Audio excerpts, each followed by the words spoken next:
vill ha vetskap. Inte tro, inte antaganden, utan vetskap. Jag vill att Gud räcker mig sin hand, avtäcker sitt ansikte och talar till mig. Men han tiger.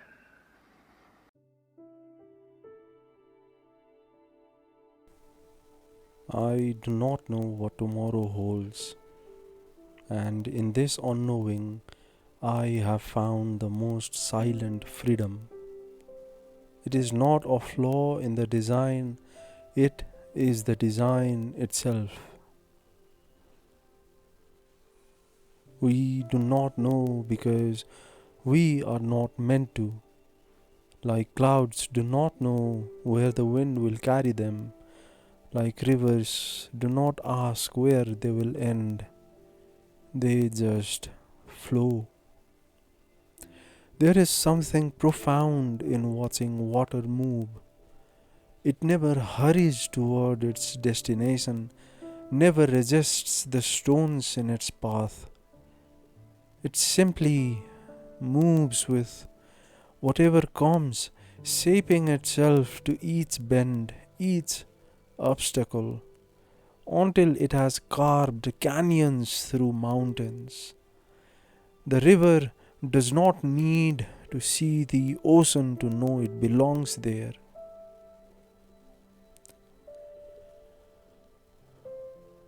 Krishna, on his chariot, whispered to Arjun, "You are entitled to your actions, not the fruits.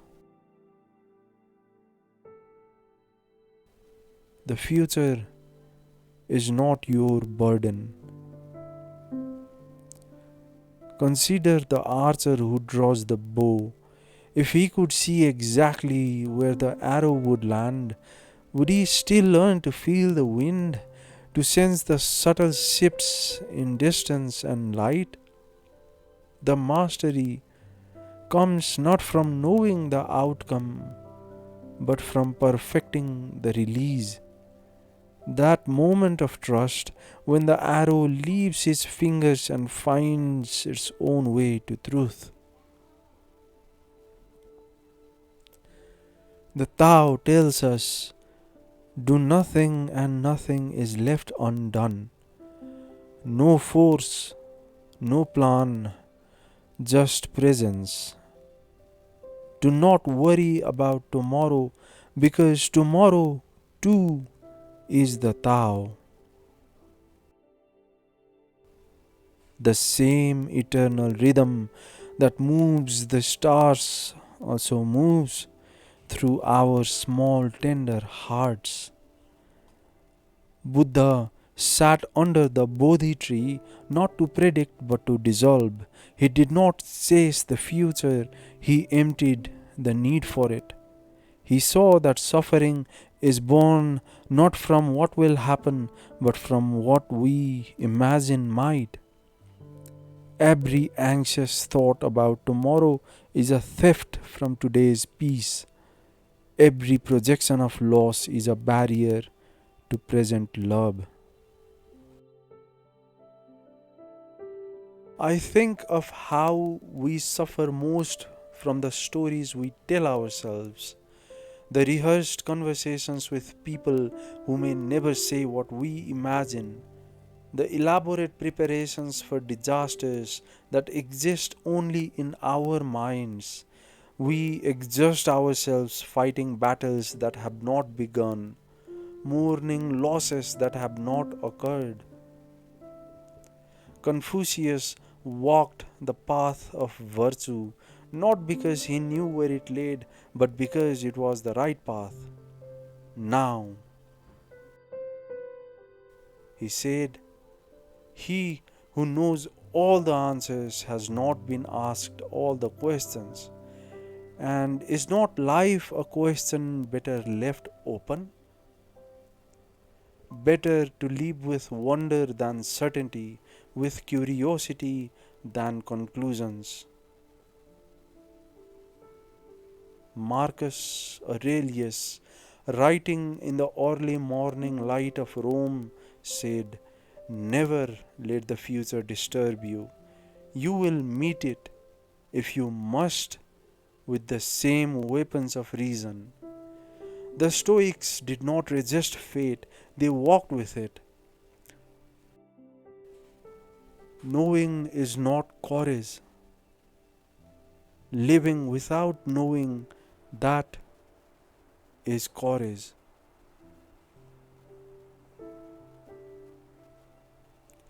It is the bravery of the parent who loves fully despite knowing their child will one day leave. The courage of the gardener who plants seeds in autumn trusting in spring's return. The faith of lovers who promise forever while knowing they are both mortal. Rumi spun in circles of fire and mist, singing, "Do not grieve, anything you lose comes round in another form." To not know is to trust the return, to be open to what shape the mystery may take.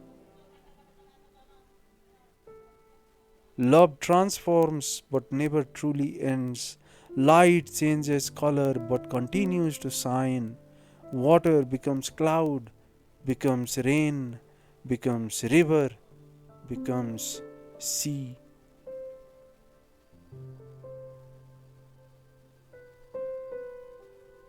The Prophet Muhammad was asked, "When is the day of judgment?"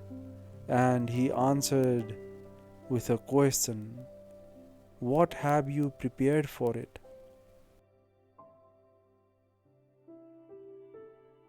The point was never to know, the point was always to be ready in heart, to live each day as if it mattered, because it does, to treat each encounter as if it were sacred, because it is.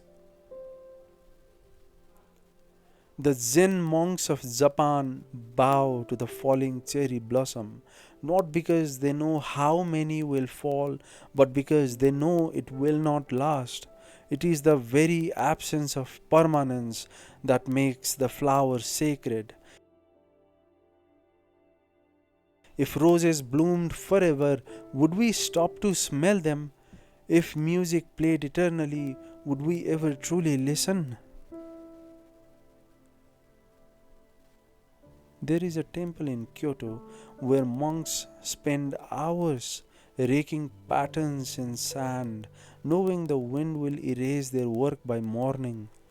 They do not rake to preserve, they rake to practice presence. Each stroke is complete in itself, perfect in its impermanence. The Koreans speak of Han, a sorrow tied to memory and hope, a longing stitched to the unknown. To live with Han is to live with grace in uncertainty, a beautiful ache for what we cannot name.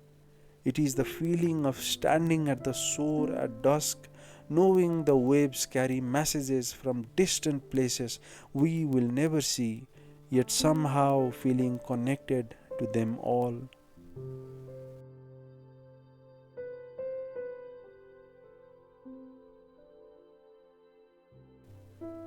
If you knew exactly when your joy would expire, would you dare to laugh as deeply as you do now? Would not every moment of happiness be shadowed by its approaching end? The laughter of children is so pure precisely because they cannot calculate its duration. They laugh with their whole being unguarded, present. If you knew the exact hour your lover would leave, would you let your heart open at all? Or would you hold back, protecting yourself from the pain that knowing brings? Love requires a kind of holy foolishness, the willingness to give everything despite no guarantees.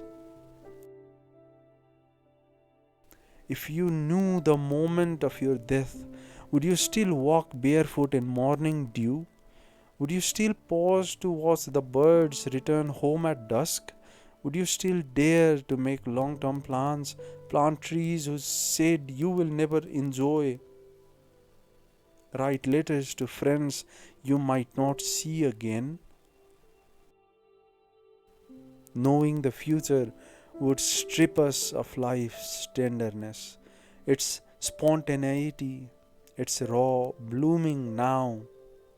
It would turn every moment into either anticipation or dread, robbing us of the simple gift of being here, now.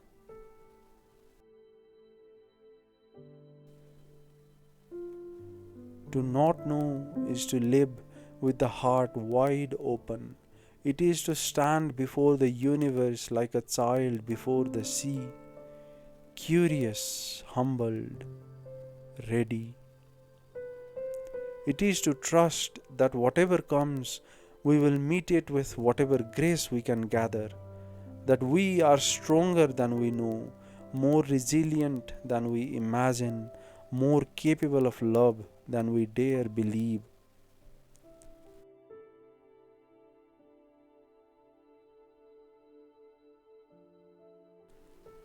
Every sunrise is a leap of faith. Every act of kindness is a bet on goodness. Every creative attempt is a trust in meaning. We live our lives making thousands of small wagers on hope, not because we know we will win, but because the act of wagering itself is what makes us human.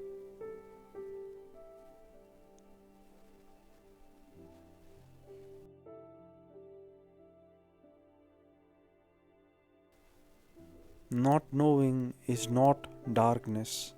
It is not ignorance.